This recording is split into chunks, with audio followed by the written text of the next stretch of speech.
Bismillahirrahmanirrahim. Assalamualaikum warahmatullahi wabarakatuh.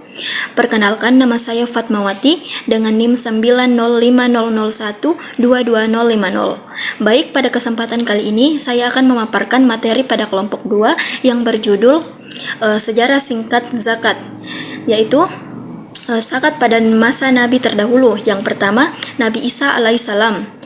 Dapat kita simpulkan pada kisah Nabi Isa alaihissalam bahwa Allah hanya menerima sedekah dari hambanya yang jujur, ikhlas, dan terbebas dari sifat dengki, munafik, atau sombong, seperti sedekah yang dipersembahkan oleh Habil. Sebaliknya, Allah tidak meridai perbuatan orang-orang yang dipenuhi kesombongan, kedengkian, atau ketidaktulusan dalam menjalankan amal kebaikan.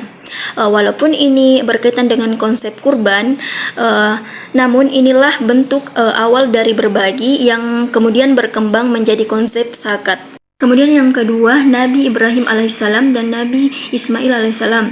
Nabi Ibrahim alaihissalam menerima perintah zakat dari Allah Subhanahu wa taala untuk menunaikan zakat pada fakir miskin dan orang-orang yang membutuhkan. Kemudian Nabi Ismail alaihissalam juga menerima perintah zakat yang kemudian menjadikan bagian dari ajarannya, yang dimana zakat memiliki peran penting dalam membantu mereka yang membutuhkan dan menciptakan keseimbangan ekonomi dalam masyarakat.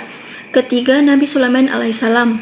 Kisah tentang perintah zakat atau sedekah pada masa Nabi Sulaiman alaihissalam, di mana ketika beliau meminta bantuan kepada kaum jin untuk membantu membangun Masjid Al-Aqsa di Yerusalem, yang kemudian kaum jin menolaknya karena mereka tidak ingin mematuhi perintah Allah Subhanahu wa taala untuk beribadah kepadanya.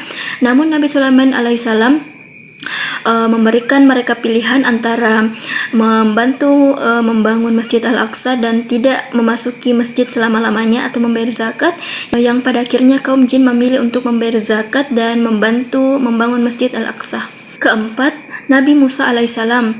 Pada masa Nabi Musa alaihissalam, konsep zakat sudah dikenal, meskipun dengan bentuk atau aturan yang berbeda dengan ajaran Islam.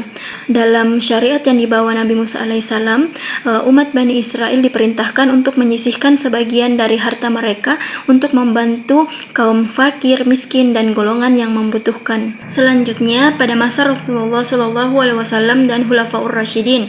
Yang pertama, pada masa Rasulullah.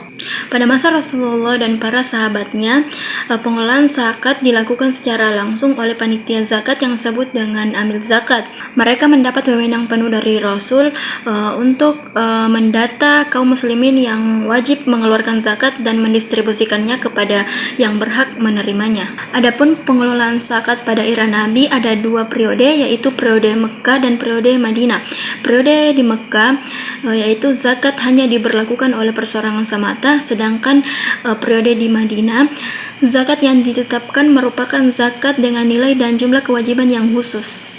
Selanjutnya, di masanya terdapat beberapa benda yang dikenakan atas zakat, yaitu benda logam yang terbuat dari emas dan perak, binatang ternak seperti sapi, kambing, unta, dan domba, barang perdagangan, hasil pertanian, dan barang temuan atau rikaz. Kemudian zakat era Khulafaur Rasyidin. Yang pertama, Abu Bakar As-Siddiq 632 sampai 634 Masehi, di mana setelah wafatnya Nabi Muhammad SAW, Abu Bakar menegaskan pentingnya zakat sebagai salah satu rukun Islam dan menganggapnya sebagai kewajiban yang harus ditaati oleh umat muslim.